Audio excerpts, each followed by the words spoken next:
Matt, Brandon mentioned that you were hit on the right thumb by that liner. Was that something that you were constantly aware of after that when you're gripping the ball? Were you feeling it, just having to kind of work through it?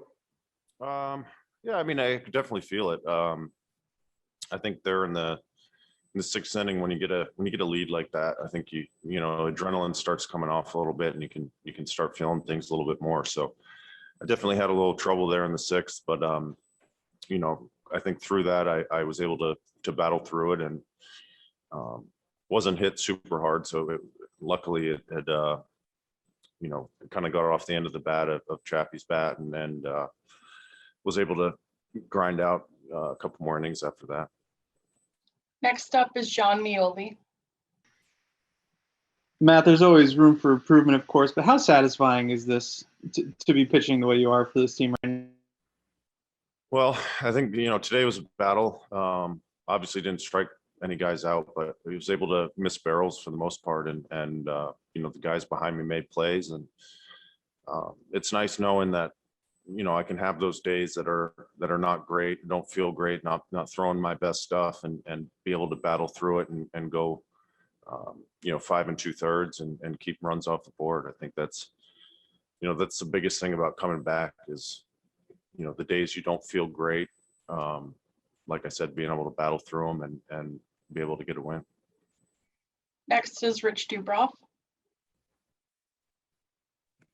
Hey, Matt, I know pitcher wins isn't considered as big an important stat as it was in years past, but you've now won, you know, a few in a row here for the first time in a really long time.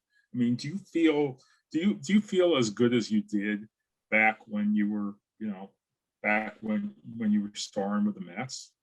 Well, I mean, I'm not really throwing 97 to 100 and 101 anymore, so it's definitely a different feeling. It's I think pitching back then was a lot easier when you had that kind of stuff. But you know, like I've said all along, I think the work going in between starts, you know, realizing the pitch shapes, realizing the location, you know, the mix, throwing more off speed, more sinkers, you know, really just mixing things up a lot more is definitely helping. And I think, you know, like I've said, I think really putting the work in between starts and not thinking about that when I go out, you know, mechanically, I guess, and just go into attack mode is the biggest thing. And you know, like today, I didn't think I had very good stuff, but I was able to attack the zone, you know, throw the sinker in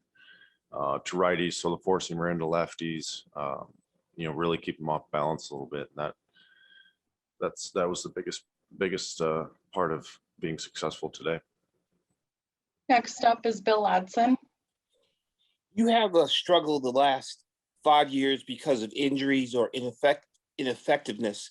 I'd like to know what turned it around for you this year. And you've been very consistent. You won 3 in a row. And how good is it to know that you can be relied upon every 5th day? I think, you know, it's putting the work in during the off season, putting the work in between starts, and really just trusting that. I think in years past, the last couple of years, I've been fighting so hard to try and get back to, you know, I guess blowing fastballs by people and like I said, throwing 97 to 100. I think I've, you know, come to grips that that's not at least going to happen right now. I'm not saying it's never going to happen. I hope it does, but if it doesn't, then I have to go out there and compete with what I have. And you know, I think realizing that a little bit, and like I said, just putting the hard work in, and trusting the work that I do in between starts, and being able to go out there and just use what I have and attack with it. Final question is from Stan Charles. Yeah, I'm going to sound a little redundant, Matt, but I just want to get your take on this. It sounds like the biggest difference now is that you're more accepting of what you are today than maybe you were the last couple of years, where you wanted to be something you might not be able to be. Would that be an accurate way to describe it? Yeah, I mean, yeah, it's not like I'm not trying to be as good as I was, but I think You know, I think the work that goes in between is the same as it always has been. I think just pitching a little bit differently is the biggest difference. And you know, whether it was some hitters, I could just go four seam, you know, middle up in the zone and just let it rip and get away with it. I can't quite do that anymore, at least at this point. So, you know, I think going over the scouting reports, going over the pitch shapes with Chris Holt in between starts and where we kind of want to start things and end things pitch wise has been the biggest help. So, you know, got to keep that going and keep my head down and just keep pushing along.